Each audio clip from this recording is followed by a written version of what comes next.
para nosotros que desde tu hogar nos sigas en cada programa de Aprende en Casa. Esta nueva etapa representa una forma de estar unidos en familia y además aprender, practicar la tolerancia con los demás. Para lograrlo es fundamental tener empatía con quienes nos rodean. Practicar el aprendizaje colaborativo con nuestros familiares nos permitirá reforzar lo que aprendamos día a día y comprobar que para llegar al conocimiento hay muchos caminos. Este momento dejará huellas muy importantes y positivas en nuestras vidas. Por ello, la Secretaría de Educación Pública ha concebido una nueva forma de compartir nuevos conocimientos. Y aunque podría parecer sencillo, aprender desde casa implica todo un reto.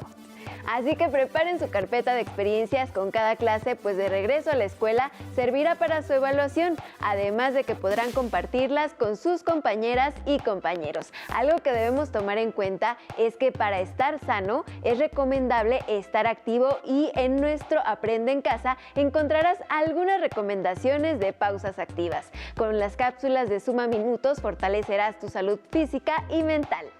Nos alegra mucho ofrecerte una nueva forma de aprender. Los programas te ayudarán a crecer y fortalecerán tu aprendizaje, para que cuando retornes a la escuela estés preparada y preparado para retomar la vida cotidiana.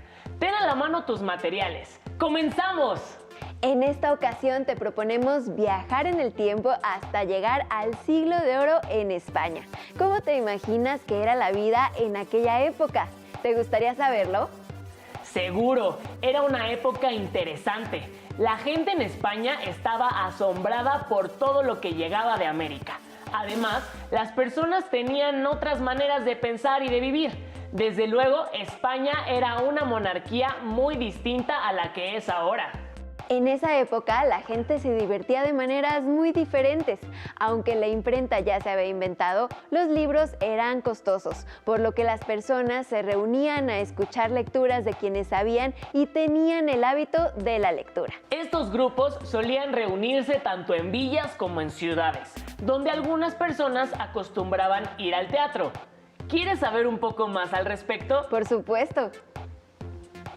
Te invito a que veamos juntos este video, en el que conoceremos algunas características de una época que fue conocida como el Teatro del Siglo de Oro.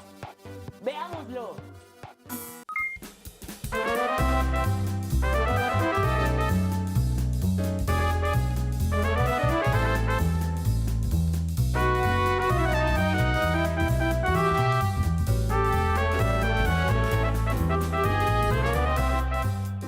Programa 38.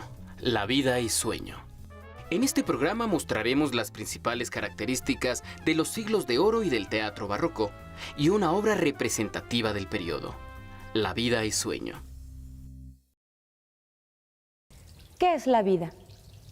Una ilusión, una sombra, una ficción. Y el mayor bien es pequeño, que toda la vida es sueño.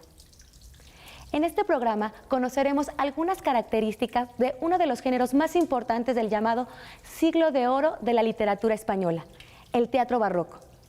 Don Pedro Calderón de la Barca es uno de los representantes más importantes de este género.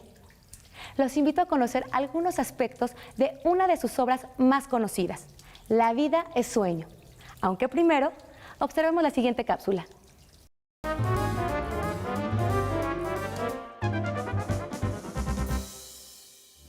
Durante los siglos XVI y XVII, la monarquía española recibió grandes riquezas provenientes de sus colonias en América. A este periodo se le conoce como Siglo de Oro, porque en él alcanzaron un gran esplendor la música, la literatura, la pintura y la arquitectura. En el caso de la literatura, ese auge se apoyó en la imprenta, que fue introducida en España desde 1472.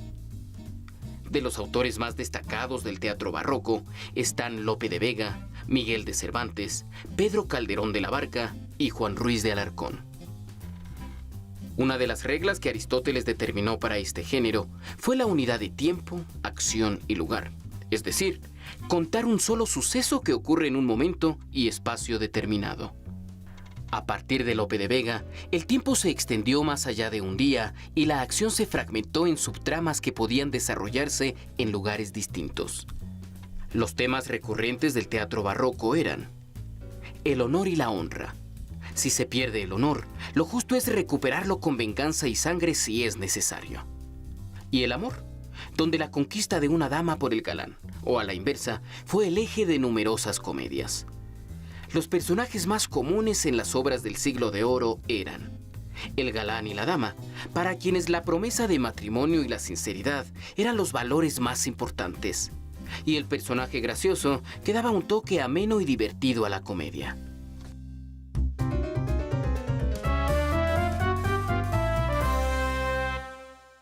Para conocer más sobre los autores del Siglo de Oro y el contexto de esa época, hemos invitado al profesor de teatro Miguel Flores. Hola, buenos días. ¿Qué tal? Buenos días. ¿A quiénes se le consideran los principales autores de teatro del Siglo de Oro? Bueno, a los principales autores del teatro del Siglo de Oro que conocemos, los más importantes son 4, los más conocidos: Calderón de la Barca, Lope de Vega, Tirso de Molina y Juan Ruiz de Alarcón. Pero eso no quiere decir que sean los únicos. Hubo muchísimos escritores que desafortunadamente no tenemos las ediciones a la mano, pero hubo una cantidad enorme de autores de teatro, poetas que vivieron en el Siglo de Oro español, ese Siglo de Oro que entendemos que inició en 1492 y que terminó con la muerte de Calderón de la Barca en 1681. O sea que en principio deberíamos hablar de los siglos de oro y no del Siglo de Oro, ¿no? Porque fueron casi 3 siglos de una enorme producción literaria que nos llega hasta nuestros días y que sigue siendo muy importante porque nos habla de cosas que nos interesan, ¿no? Por eso hablamos del teatro clásico, ¿no? ¿Sí? ¿Cuáles son las obras más representativas del teatro barroco? Bueno, sin duda una de ellas, y también una de las más conocidas y de las más representadas en nuestro país, es La vida es sueño, de Calderón de la Barca, ¿no? Una obra que versa sobre asuntos del poder, sobre la identidad, sobre la búsqueda de la felicidad inclusive. Una obra muy, muy compleja, muy rica, escrita con un lenguaje extraordinario, lleno de metáforas de las que Calderón era maestro. Esa es una de ellas. La otra es Fuente Ovejuna, que también ha sido muy representada en México, de Lope de Vega. Asimismo, El Caballero de Olmedo, que es una gran obra de Lope de Vega. Y también otra obra que ha sido muy representada en México es Don Gil de las Calzas Verdes. El maestro Héctor Mendoza hace muchos años hizo una puesta en escena que es inolvidable, ¿no? A propósito de esta obra. También está El Mágico Prodigioso del mismo Calderón, que se refiere al Fausto español. Es la historia del hombre que vende su alma por el amor de una mujer, ¿no? Es un mito extraordinario. Y también otro de los mitos extraordinarios del teatro español es el del Don Juan, sin duda, que está en el Burlador de Sevilla de Tirso. Y bueno, pues esas quizás sean las más conocidas también. Bueno, de Juan Ruiz de Alarcón tenemos Las paredes oyen, que también es una obra que se ha representado mucho en México. No con tanta asiduidad como deberían ser presentadas, ¿no? Creo que el teatro del Siglo de Oro español merecería más puestas en escena, porque es el teatro que está escrito en nuestro idioma, ¿no? Y es nuestra raíz lingüística, ¿no? ¡Qué interesante! Así que durante esa época, el teatro del Siglo de Oro ponía énfasis en otros valores que actualmente no son tan comunes. Sí, aunque si lees una obra de aquellos tiempos, seguramente algunas expresiones sobre el amor te parecerán muy diferentes a las que utilizamos en la actualidad. Oye, ¿y cómo sería una representación teatral de aquella época? Si quieres averiguarlo y además adentrarte a conocer un ejemplo de una obra de esa época, acompáñame a ver la segunda parte del video sobre La vida es sueño. ¡Veamos! Escuchar música y salir con mis amigos al parque. Estudio, hago tarea, veo la tele, hago ejercicio. En escuchar música y salir a fiestas con mis amigos. Jugar fútbol, escuchar música y ver la tele y hacer un poco de tarea. Tarea, oigo música y navego un rato por internet.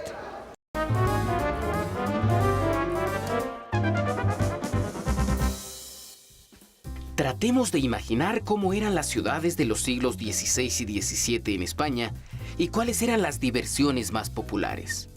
El teatro fue el principal espectáculo, pues parte de las riquezas que llegaban a España se utilizaban para las producciones teatrales.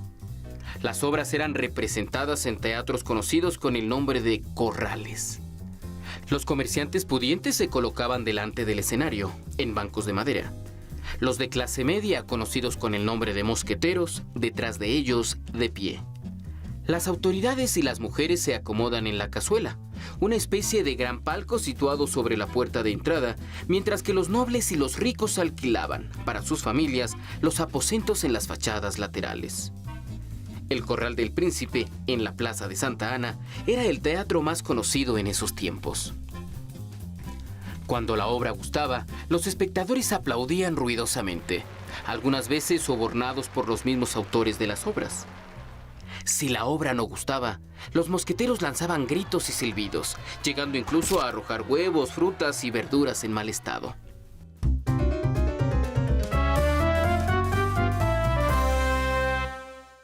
Era un poeta cojitranco y valentón, corto de vista, tan rápido de ingenio y lengua como de espada, famoso en la corte por sus buenos versos y su mala leche. Así se describe en una novela de aventuras al poeta Francisco de Quevedo. ¿Cómo era la relación entre los principales autores del barroco español? Bueno, había muchos modos de relacionarse. Existieron muchísimas justas poéticas donde todos los autores presentaban sus obras de teatro, sus poemas, y en ese transcurso hubo muchas amistades, como la de Quevedo y Lope, pero también hubo muchas enemistades como la de don Luis de Góngora y Lope o como la del mismísimo Cervantes con Lope, aunque en algún momento Cervantes y Lope llegaron a ser buenos amigos y lo sabemos por lo que escribieron de ellos mismos, sobre ellos mismos. Entonces, en algún momento dado, Cervantes llama a Lope de Vega el Fénix de los ingenios, ¿no? Por ejemplo, y después en alguna carta Lope de Vega denuestra a Cervantes, ¿no? Quiere decir que en algún momento se pelearon, ¿no? Pero creo que se reunían en este tipo de grupos poéticos, pero también había muchísimas pugnas, ¿no? Sobre todo por asuntos de poder, ¿no? Porque había necesidad de estar más cerca de la corte algunas veces y algunos podían, otros no, pero entonces quien más categoría poética tenía lo podía lograr.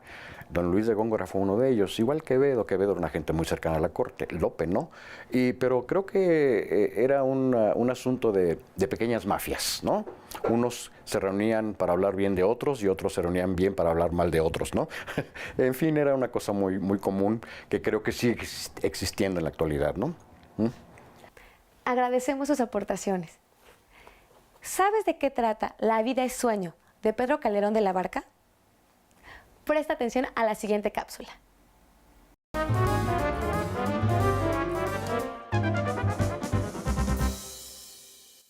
La vida es sueño trata de la desafortunada vida del joven Segismundo, un príncipe de Polonia que ha permanecido encerrado toda su vida en un castillo, debido a que su padre, Basilio, cree que lo destronará.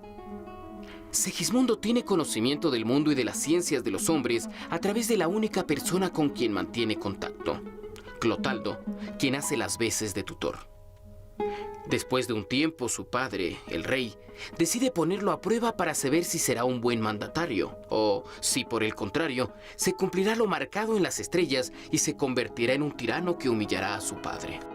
Narcotizado, Segismundo es trasladado a palacio. Al despertar, rodeado de los lujos y atenciones del Palacio Real, se sorprende y llega a pensar que todo se trata de un sueño. Cuando Segismundo se entera de que es el príncipe heredero a la corona de Polonia, su comportamiento es ruin y violento, por lo que el rey Basilio lo envía de nuevo a su prisión. El pueblo, al saber que su príncipe se halla prisionero, se rebela contra el rey y libera a Segismundo, al que consideran heredero legítimo del trono. En libertad, Segismundo da muestras de una gran sabiduría que sorprende y conmueve al rey, quien le cede la corona cumpliendo las profecías de una manera inesperada. Segismundo se convierte en un rey respetuoso de la ley, sabio y generoso. ¿Alguna vez tuvieron un sueño que pensaron que era real? ¿Qué hacen para distinguir si están en la vida real o si lo que viven es parte de un sueño? Los invito a leer La vida es sueño, de Pedro Calderón de la Barca. La pasarán muy bien con la vida y los sueños del joven príncipe Segismundo. ¿Qué te pareció lo que aprendimos en el video? Recuerda que todos los conocimientos deben ser consolidados y hay muchas formas sencillas para lograrlo. Lo importante es que una vez que se aprende algo, hay que reforzarlo. Puedes hacerlo también conversando con tu familia al terminar cada programa. De esta manera enriqueces tu carpeta de experiencias, que será la base de tu evaluación cuando regreses a la escuela. Creo que estas preguntas también podrían ayudarte a reflexionar. Por ejemplo, ¿qué tanto sabías de lo que se vio en la sesión? ¿Por qué es importante conocerlo? ¿Cómo podrías profundizar en el tema y compartir tu investigación? ¿Qué dudas te despertó? La vida es sueño. Es una de las obras más famosas, no solo del Siglo de Oro, sino de la literatura universal, pues aborda dos temas muy interesantes que pueden resumirse en estas preguntas. ¿Somos realmente libres o ya tenemos un destino trazado? ¿Y cómo podemos reconocer la diferencia entre los sueños y la realidad? Claro, son temas que aparecen en películas de nuestra época, en canciones, incluso en videojuegos y series de televisión, que desde la expresión artística del teatro abordan esas preguntas. Para que puedas profundizar sobre lo que acabas de conocer y aprender más sobre el teatro del Siglo de Oro y la vida es sueño, te dejamos algunas cuestiones más que seguramente te ayudarán a profundizar en el tema. ¿Alguna vez has tenido un sueño que sentiste real? ¿Qué significa para ti cuando Segismundo responde que la vida es una ilusión, una sombra, una ficción? ¿Crees que Segismundo hubiera sido un buen rey si no hubiera estado prisionero en el castillo? ¿Por qué? ¿Crees que el padre de Segismundo hizo bien o mal al tenerlo como prisionero? La vida es sueño es una de las grandes obras del Siglo de Oro. En el video se mencionaron otras como El burlador de Sevilla, Las paredes oyen, Don Gil de las calzas verdes o Fuente Ovejuna. Un consejo para leer estas obras es poner atención en las palabras que han cambiado de significado con el paso del tiempo. Un buen diccionario te ayudará a entender varios de los chistes y enredos, así como las situaciones dramáticas o tristes con las que las personas se entretenían en otras épocas. Asimismo, te recomendamos consultar tu libro de texto y buscar el contenido relacionado a lo que viste en este programa. Y así puedas conocer más sobre la época, las obras y la lengua del Siglo de Oro. También puedes escribir tus dudas para consultarlas cuando regreses a clase con tu docente o incluso con alguien de tu familia. Tal vez sientas que la información es extensa, pero recuerda que la paciencia y compartir tus conocimientos con alguien más fortalece todo lo que aprendas. Será un gusto que muy pronto nos vuelvas a sintonizar para un programa más que te permitirá aprender desde casa. ¡Hasta pronto!